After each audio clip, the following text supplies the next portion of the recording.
తెలంగాణ రాష్ట్రంలో ప్రసిద్ధి చెందిన పుణ్యక్షేత్రం స్వయంగా వెలిసిన శ్రీ ఏడుపాయల వనదుర్గ భవానీమాత ఆలయంలో సోమవారం తెల్లవారుజామున ఆలయ పూజారి రావికోటి పార్తేశ్వర్మ ఆధ్వర్యంలో అమ్మవారికి మంజీరా నది జలాలతో అభిషేకం, పంచామృతాభిషేకం, పట్టు వస్త్రాలంకరణ, పుష్పాలంకరణ,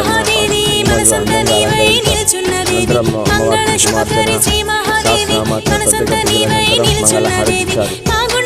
ఆ తర్వాత భక్తులకు దివ్య దర్శన ఆన్లైన్లో అమ్మవారి దివ్య దర్శనం మా దగ్గర ఉంటే అన్ని ఉన్నట్లే.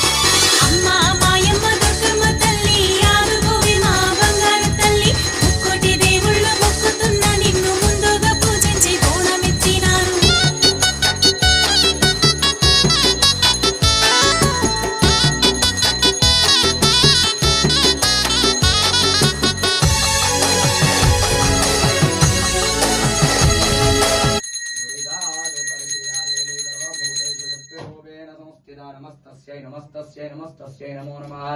जगदम्बा माता की जय।